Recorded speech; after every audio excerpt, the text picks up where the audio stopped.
जी, मेरा नाम अशरफ महताब है। मैं कॉमर्स एनालिस्ट हूँ। तो इस वाले से आज की जो अहम ख़बर है वो डॉलर के हवाले से है। आपने देखा कि डॉलर बड़ी तेज़ी से ऊपर गया, हर रोज़ 5 से 7 रुपये बढ़ता रहा और एक वक्त आया कि 250 रुपये का एक डॉलर पाकिस्तानी एक डॉलर जो था पाकिस्तानी 250 रुपये के बराबर चला गया।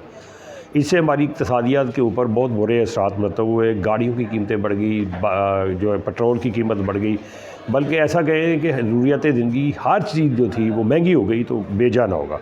लेकिन अब चूँकि IMF ने भी पक्की यकीनदहानी करा दी है कि वो पाकिस्तान को उसकी जो इमदाद मंजूर की थी वो दे देगा 1 अरब 17 करोड़ डॉलर की। इसके अलावा चीन ने भी कुछ इस तरह के ऐलानात किए हैं जिसकी वजह से अब डॉलर के ऊपर प्रेशर आ गया है।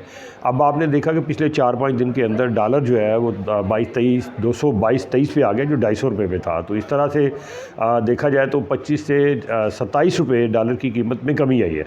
दूसरी खुशखबरी है कि इंटरनेशनल मार्केट में जो क्रूड ऑयल था उसकी कीमत में भी कमी आ गई है। एक बैरल की कीमत जो है $116 से गिरते गिरते अब वो $90 पे आ चुकी है।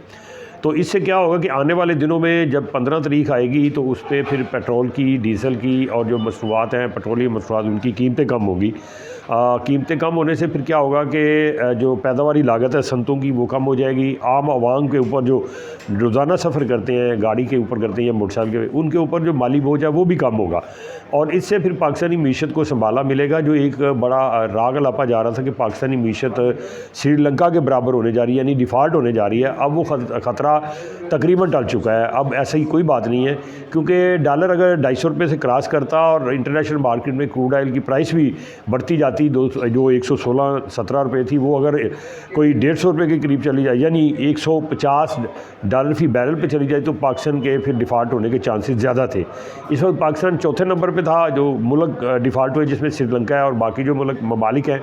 लेकिन अब देखा जाए तो कोई ऐसी बात नहीं है, पाकिस्तान उस ख़तरे से निकल गया है। लेकिन अभी पाकिस्तान के अंदर सबसे बड़ी बात है जो अनसर्टेनिटी है, पॉलिटिकल जो अदम इस्तेहकाम है, उसको ख़त्म करने की ज़रूरत है। किसी हद तक तो ख़त्म हुआ कि एक फ़ैसला आया एक पार्टी के ख़िलाफ़ मनी लॉन्ड्रिंग के वाले से, गैर मुल्की और ममनुआ फंडिंग के वाले से, उससे अब उस पार्टी की तरफ से शुरू होगा बहुत कम हो गया है। और इसकी वजह है कि आजकल आप देख रहे हैं कि कोई जलसा जुलूस, कोई इस लेवल के ऊपर कोई उनके जो इत्तबा नहीं हो रहे, जिससे ये कहा जा सकता है कि मुल्की मीशत को भी इससे संभाला मिला है। तो अब सूरत-ए-हाल ये है कि हमें भी चाहिए कि हम भी अपने पाकिस्तान के लिए बेहतरी की दुआ करें।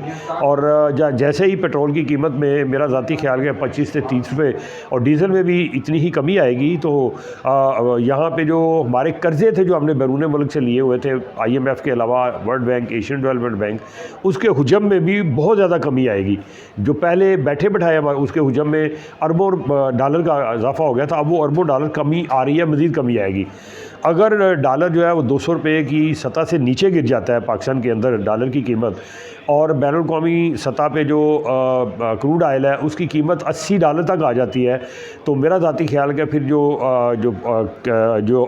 है अपना पेट्रोल की कीमत, यानी पेट्रोलियम मसनूआत की कीमतें, वो 150 से 160 रुपये पर आने के कभी इम्कानात हैं, जिससे पाकिस्तान को टैक्स भी इकट्ठा होगा। ये नहीं होगा कि उसमें टैक्स नहीं होगा। और दूसरा ये कि आम आदमी पे बोझ कम होगा, किराए कम होंगे, ज़रूरत ज़िंदगी की कीमतें कम होगी, इसमें गाड़ियों की कीमतें कम होगी और बाकी भी जो अशिया हैं उनकी भी कीमतें कम होंगी जो हम बाहर से मंगवाते हैं। चूँकि मंगवाते ही डॉलर में, तो इसलिए जितना डॉलर बढ़ता जाएगा उसकी कीमत बढ़ती जाएगी, उतना वो कीमतें उनकी भी महंगी हो जाएंगी, जिसमें हमारे जो इलेक्ट्रॉनिक आलात हैं, AC हैं, हमारी LCD हैं, बाकी जितने भी हम बाहर से मंगवाते हैं चीज़ें, तो इससे मुल्क की मीशत पे भी असर अच्छा होगा और आम आदमी को भी रिलीफ मिलेगा। उसकी आमदन जो कम होती जा रही थी महंगी अशिया ख़रीद के, अब वो उसमें आमदन में इजाफ़ा होगा। जी।